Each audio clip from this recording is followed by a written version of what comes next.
Hi there, my name is Henry Tenby. I'd like to welcome you to this edition of Model Moment. And in this show, I've got a very, very special model. This is a 1/50th metal aluminum Douglas DC-8. It's in the livery of Braniff International. It is N821E, which is an authentic registration. I'll tell you a little bit about the model. This model was actually a casting by Gary Field of West Linn, Oregon. Gary used to produce a range of repro vintage classic prop liners and some jets back in the 70s through to maybe about 5 years ago. He produced these castings, and they were really limited edition, one-off handmade models that he and his foundry produced over probably a 3-decade period. And this particular casting is especially beautiful. This particular casting is a clone of the Douglas factory model. So a one-to-one clone. And each one is basically unique. They're hand polished using specialized equipment. And the finish on this particular model turned out absolutely fantastic, I have to say. Really nice casting. When he stopped producing these models about, as I say, it was about 5 years ago, the cost just for the model, not with no stand, I believe was around $1,500 to $1,700 US, and then the stands were an additional 300-ish, around that. But that was just out of the sand molds. If you wanted the stand polished, which this one is, that added hundreds of dollars to the cost. So a polished stand like this, and it does have a Douglas logo. You're probably looking at $600 or $700 just for the stands. So at the time he stopped production, just the raw casting as you see it, polished with the stand, was probably costing around $2,000 US. But I acquired the model as a blank, and I put a great deal of effort into refinishing, painting the model using automotive grade paints. It was probably one of my most elaborate model paintings that I've ever done. The underside is bare metal, as you will see. I'll show shortly. But I color matched the blue and the lower sky blue to actual photographs. So it was paint chip match to the actual colors.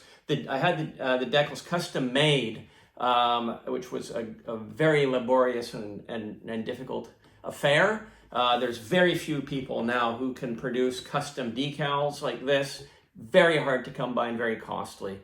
Neither love nor money can actually get them. So having this model produced was a real combination of strokes of good luck, I should say.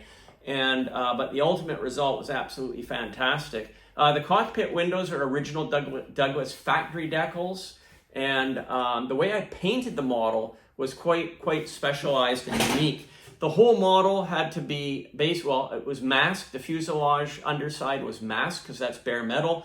Then the whole fuselage was primed, puttied, primed again, and then it was painted white. So that sheet line is the original white painting of the aircraft.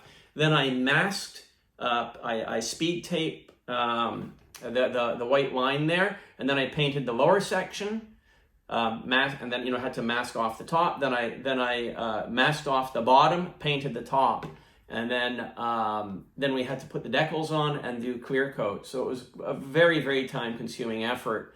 It's not unfathomable to say that probably 100 hours of labor went into this model in terms of finishing it. So a very costly model, but a very worthwhile long-term investment for the purchaser. So the model's not for sale, but I thought I did want to just show everybody what a beautiful model this is. The DC-850. N821E is the registration, and I do believe this is an ex-Delta Airlines registration. I don't know what happened after Braniff acquired the aircraft, but I believe they acquired it, sometime perhaps in the early 1970s, and operated it, I guess, until their demise in 1982, thereabouts. Maybe they retired it a bit earlier than that, I don't know. But it certainly did look absolutely gorgeous in the two-tone Braniff International scheme.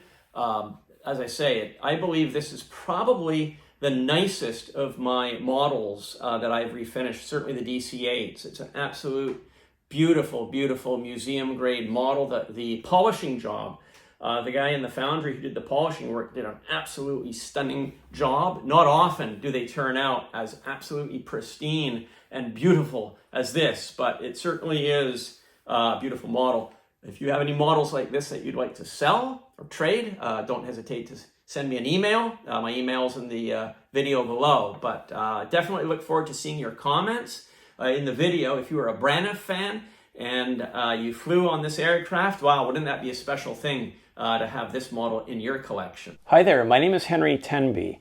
I'm very pleased and very proud to announce the publication and immediate availability of my air travel time machine, Kodachrome Memories 1960s.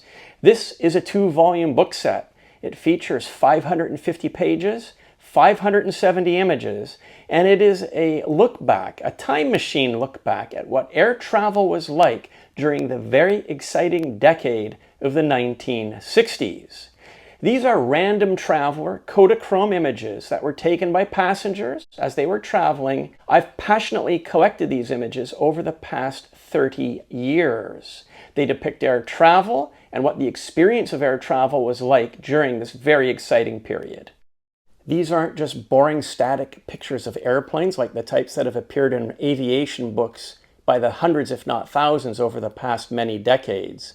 These are unique images taken by people of the day in the midst of their exciting, amazing travels back in the 1960s. I thought it was a better idea to present all these amazing pictures as a 2-volume set, which would allow for many of the images to be pictured in full page format. This is a follow-on to my now sold-out Air Travel Time Machine Volume 1, which covered the period of the 1940s and 1950s, which I should point out sold out in less than 1 year. You now have a very good visual idea of what this book set is all about. I expect that this limited edition print run will sell out quite quickly, so now is the time for you to make your purchase. You can click on the link that's contained in the upper right-hand corner of this video screen. There's also a book purchase link that you can click that's contained below in the description of this page underneath this video. Once you get your books, don't forget to send me an email and let me know what you think. As these are random traveler images, there won't likely ever be another 1960s Air Travel Time Machine book series. The simple reason is that it takes me so long to find them, literally 30 years. When this book volume is sold out, I can assure you it is sold out forever. So now is the time to be sure to purchase your copies of these books. And I'll get them shipped out to you right away. Thank you for watching the video. I hope you enjoyed the books as much as I enjoyed putting them together.